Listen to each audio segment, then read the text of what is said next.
안녕하세요. 자, 오늘 모의평가 다음 날 찍는 영상입니다.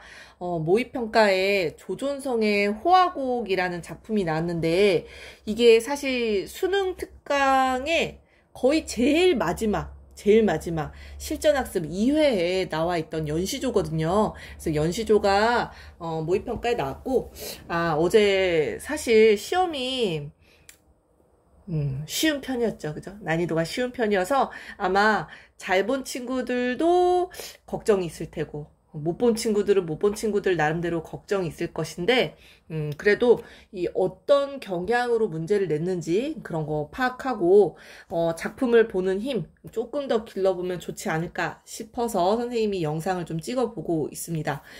이 호화곡은 선생님이 이제 블로그에 수능 특강이랑 수능 완성 리스트를 쫙 정리를 해놨는데, 이 작품은 이제 중요한 작품으로 선생님이 별을 3개나 줬던 작품이에요. 일단 연시조고요. 어제 모의평가에 시조 작품 2개랑 연시조 요렇게 묶어서 냈단 말이에요. 아무래도 조금 난이도가 쉬울 수밖에 없어요. 그래서 수능 때는 조금 더 난이도를 업시킨다라고 하면은 가사 작품 하나 하고 뭐 연시조를 묶는다든지 이런 식으로 낼 가능성이 높지 않을까 이렇게 선생님은 또 생각을 해봤습니다. 자, 우리 요 작품 같이 한번 감상을 해보도록 할게요. 일단 호아곡이라는 좀 무슨 뜻일까라고 생각이 들 수 있는데 아이를 부르는 노래 이런 뜻입니다. 아이를 부르는 노래. 그래서 이 노래는 총 4개의 연으로 이루어져 있는데요. 이 4개의 연이 굉장히 규칙적으로 시가 반복이 됩니다. 아이야라고 부르는 이 도노를 통해서 시가 시작이 되고요. 서산, 동쪽, 뭐 남쪽, 또 마지막 북쪽, 동서남북. 이 화자가 있는 공간에 동서남북 공간을 이동해 가면서 거기에서 화자의 어떤 삶을 노래하는 그런 작품이라고 보실 수가 있어요. 자, 그래서 아이를 부른다라는 점에서 호화곡이라는 제목을 붙인 것 같고요. 자, 이렇게 반복을 통해서 어떤 효과가 있느냐? 반복은 일단 운율감 이런 거 떠올리셔야 되고요. 매 연마다 비슷한 구조로 반복하고 있다라는 거는 시상전개에 이런 안정감이나 통일감을 줄 수 있는 그런 효과가 있다라고 보실 수가 있겠습니다. 자, 첫 번째 수 보도록 할게요. 아이야 부르고 있죠. 도노법입니다. 아이에게 말을 건네는 방식이 사용되고 있어요. 구럭 망태를 찾아라 이렇게 이야기하고 있잖아. 그지? 자, 뭐뭐 해라 이거 명령형 어미죠. 그죠?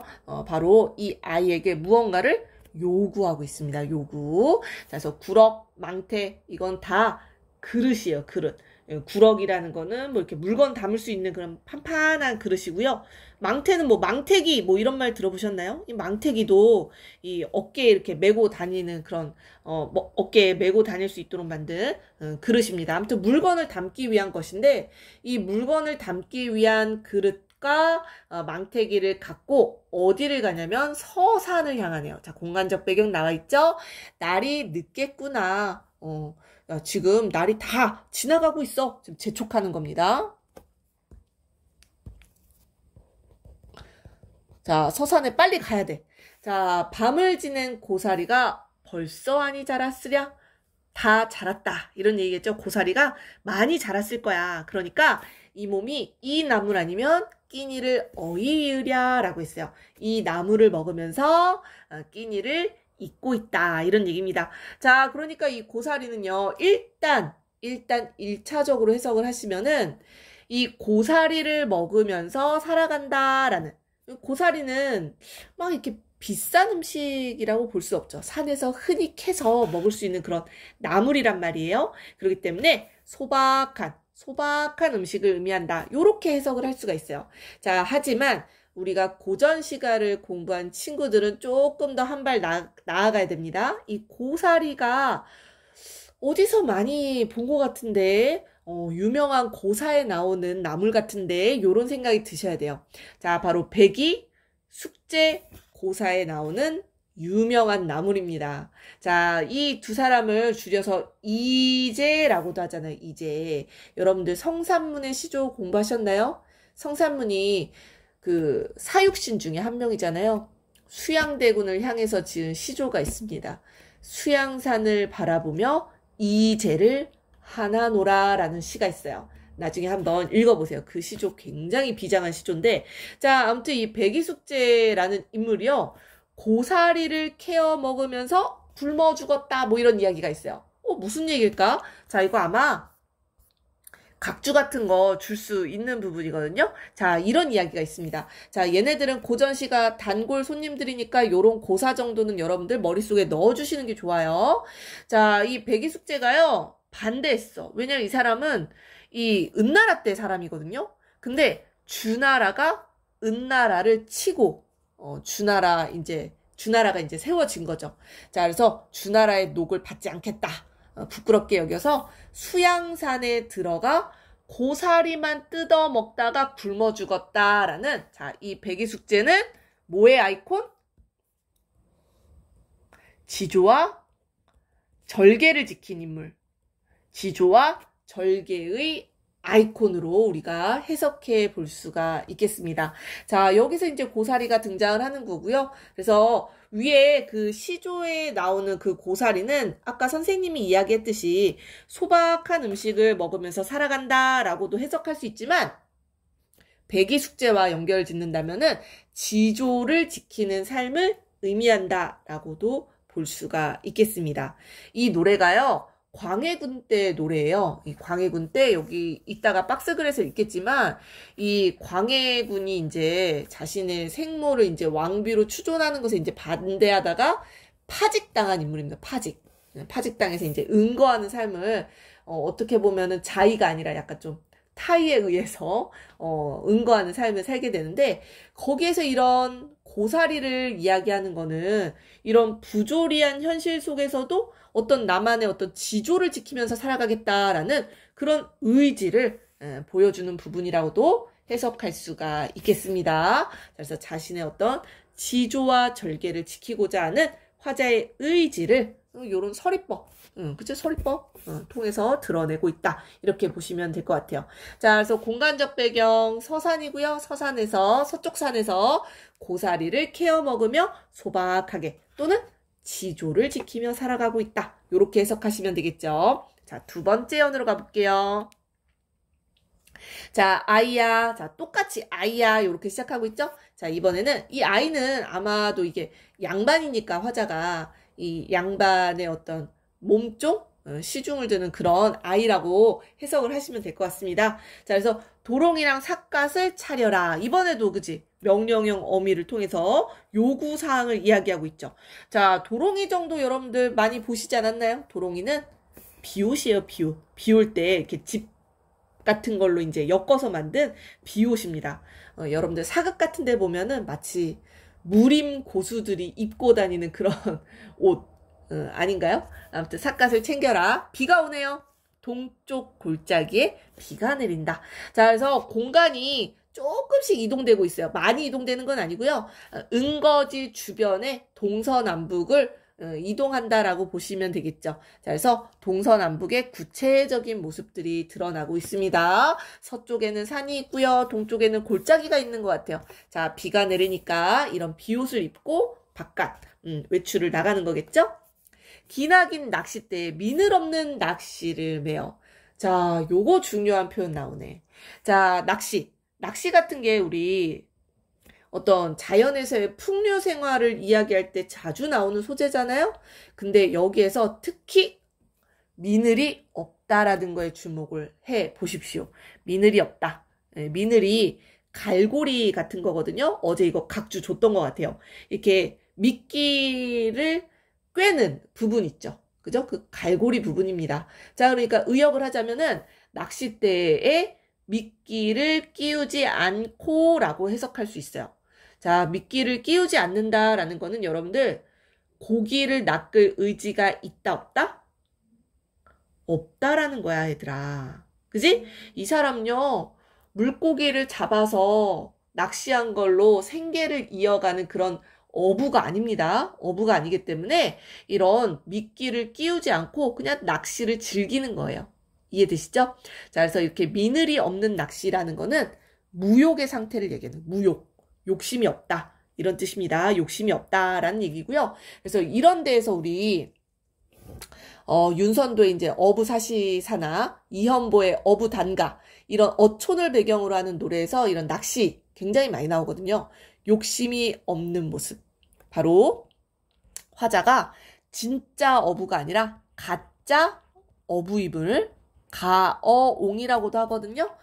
보기에 외적 증거 줄 때 가어옹이라는 표현 가끔 나옵니다.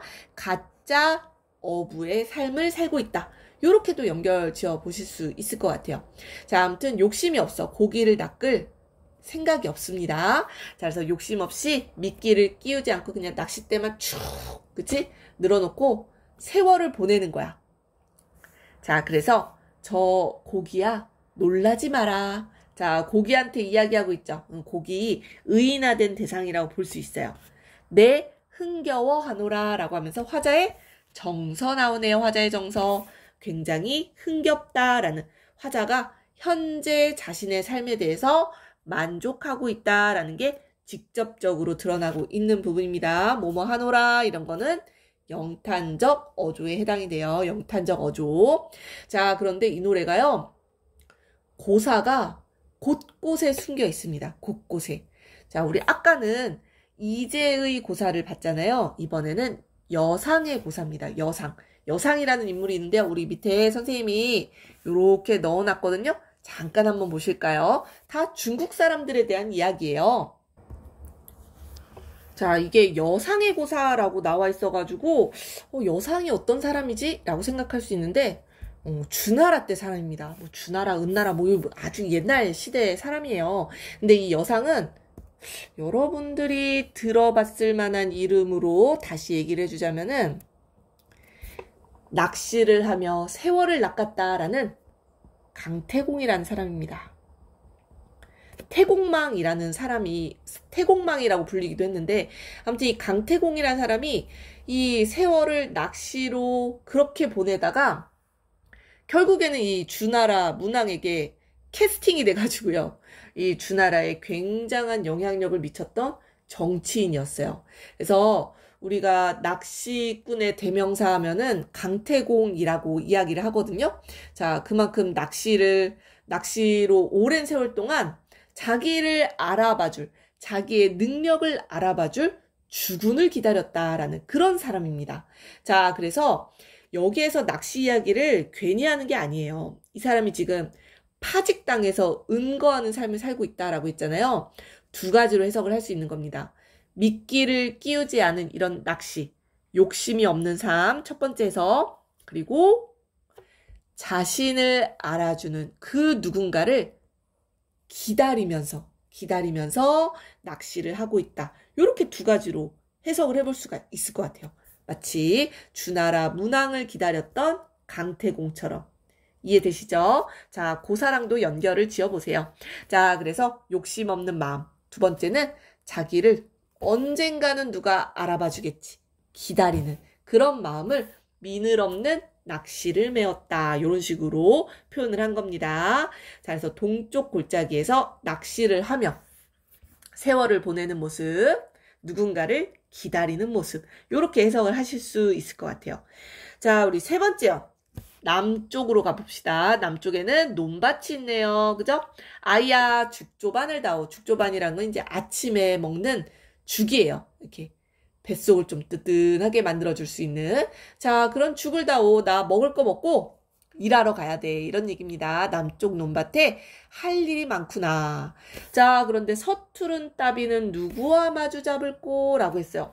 자, 이 사람이요, 양반이에요. 농사를 지어 봤겠어요? 서투르다 이런 표현 나오잖아요. 서투르다. 따비는 농기구 중에 하나입니다. 뭐 풀뿌리를 뽑거나 밭을 가는데 쓰는 농기구라고 하는데 아무튼 이 농기구를 사용해 본 적이 있어야지. 서툰데 누가 나를 도와줄까? 이런 얘기입니다. 자, 바로 서툰 농사일에 대한 걱정하는 마음. 화자의 심리 우리 체크해 볼 수가 있겠죠? 아, 나 혼자 농사를 지어야 되는데 과연 내가 잘할 수 있을까? 하면서도 두어라. 성세군경도 역군은 이신이라 라고 이야기하네요. 자, 성세군경. 요거 각주의 뜻 나와 있습니다. 태평한 세월에 직접 농사를 짓는 것. 이것도 역군은 이시니라. 자, 지금 누구 얘기하고 있어? 임금의 은혜로구나 라는 이야기를 해요. 자, 지금 임금 때문에 파직당해가지고 은거하고 있는데 임금의 은혜를 떠올리고 있다라는 말이에요. 자, 우리 좀 생각을 해봐야 되는 말이죠. 이 역군은 이시다 이런 표현도요. 관습적으로 고전시가에 잘 나오는 표현. 임금의 은혜를 떠올린다라는 거는 속세와의 인연을 완전히 차단한 게 아니에요. 아니에요.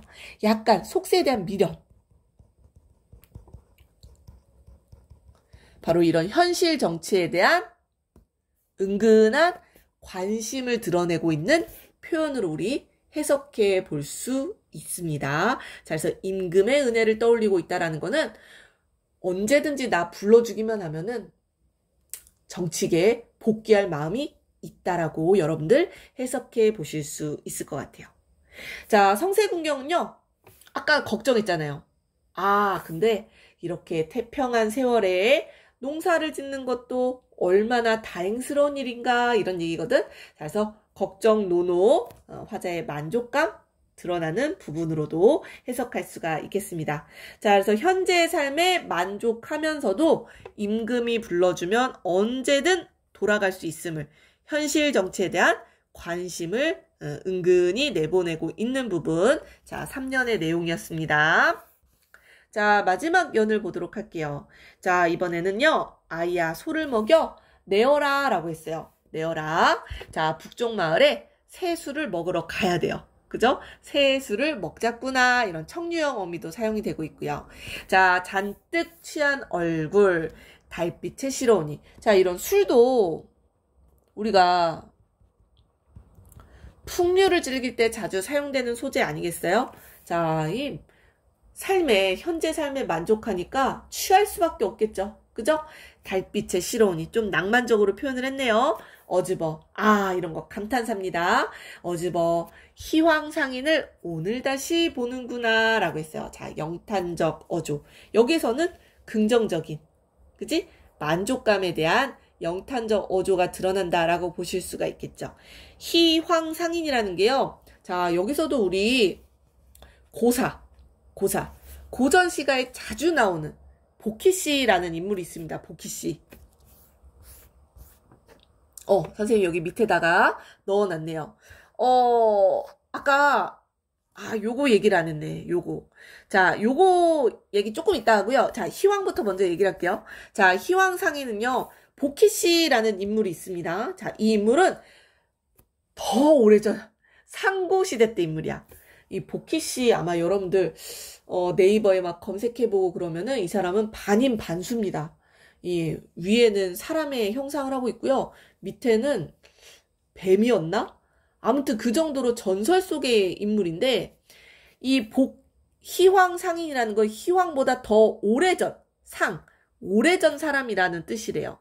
자, 그래서 세상일을 잊고 한가하고 태평하게 숨어 사는 사람을 이르는 말이라고 합니다. 자, 이 복희씨라는 인물은요, 이 복희씨도 태평성대를 이룩했던 상고시대의 황제고요. 이 복희씨가 만든 것 중에 하나가 이 그물을 만들어서 고기잡이, 뭐 이런 것들을 사람들에게 알려줬던 전설 속의 인물이라고 이야기를 합니다. 그래서 희황상인을 오늘 다시 보는구나 라는 거는 그 희황상인이 누구겠어요? 나라는 얘기야. 나. 이해되시죠? 그래서 이 부분 현실에 대한 만족감이 드러납니다. 바로 이 나. 그 복희씨가 살았다라는, 복희씨보다 더 예전 그 태평성대를 살았다라는 그 사람이 바로 나로구나라는, 그래서 자신의 삶에 대한 만족감을 드러내는 부분으로 해석해 보실 수가 있겠어요. 자, 아까 요거 선생님이 깜빡하고 빼먹어가지고요. 장저, 건립, 공자에 관련된 고사를 좀 잠깐 보도록 하겠습니다.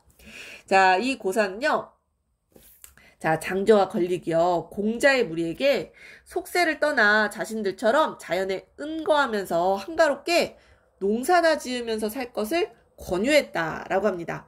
자, 그러니 그러한 삶에 대한 만족감을 드러내는 표현으로도 해석할 수가 있고요.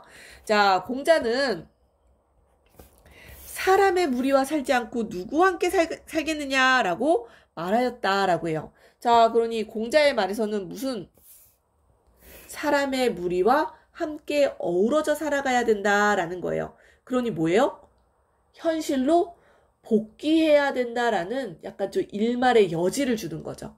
자, 그래서 이 고사와 역구는 이신이라라는 말을 연결 지어 놓는 거예요. 그래서 아까 선생님이 이야기했죠? 현실에 대한 어떤 관심, 속세에 대한 미련이 드러나는 부분으로 해석해 볼 수가 있겠습니다. 자, 성세군경과 관련된 고사, 그리고 역구는 이시다라는 관습적인 표현 같이 연결해서 봐주시면 현실의 삶에 만족하면서도 속세에 대한 미련을 드러내는 부분, 이렇게 봐주시면 되겠습니다. 자, 선생님이 어제 모의평가에 이미 출제된 작품인데 이렇게 꼼꼼히 봐야 될까요? 봐야죠. 왜냐하면은 고전시가에 관습적으로 나오는 이런 고사들, 낚시, 그죠? 또 이런 역구는 이시다, 희황, 복희씨에 대한 이야기, 이런 것들은 다른 고전시가를 낼 때도 충분히 나올 수 있는 부분들입니다. 여러분들 꼭 잡고 가세요. 아시겠죠? 자, 우리 박스에 있는 글 읽고 마무리하도록 할게요. 자, 이 작품은 초장의 첫 구가 아이야로 시작하는, 그래서 아이를 부르는 노래, 요렇게 제목을 지어 놨습니다. 자, 작가가요, 광해군 때 인물인데요. 이 광해군이 자신의 생모인 공빈 김씨를 왕비로 추존하려다가 반대하니까 파직, 은거, 강제 은거한 그런 인물이라고 보시면 될 것 같습니다. 자, 각수에 등장하는 서산, 동쪽, 남쪽, 북쪽, 바로 공간적 배경들 살짝씩 이동하고 있다라는 것도 우리가 체크할 수가 있겠고요. 바로 이곳에서 화자가 하는 행위는 작가의 은자적 삶의 모습과 관련되어 있고요. 작품에 고사들이 많이 활용되어 있는데요. 농사를 지으며 은거하면서도 현실 정치에 대한 관심을 놓지 않았던 작가의 모습을 우리가 확인해 볼 수가 있겠습니다. 자, 그래서 전원에서 은거 생활을 누리는 즐거움. 자, 이런 은거 생활을 노래한 작품들 우리가 잘 살펴봐야 될 것 같아요. 속세에 대한 미련을 완전히 끊고 속세를 완전히 차단하고 은거하는 삶을 살고 있는 것인지, 아니면 이 작품처럼 현실에 대한 미련이 1이라도 남아있는지 그런 것들 우리 표현을 통해서, 내용을 통해서 살펴보셔야 될 것 같습니다. 자, 나와 있는 백이숙제고사, 그죠? 강태공이랑 관련된 고사, 이런 것들 여러분들 꼭 기억을 해주셨으면 좋겠어요. 자, 우리 수능까지 아직, 그죠? 2달이라는 시간이 남아 있습니다. 짧다면 짧고 여러분들이 충분히 마무리할 수 있는 시간이기도 해요. 여러분들 끝까지 지치지 말고 조금만 더 달리기 지속했으면 좋겠습니다. 오늘 여기까지 할게요.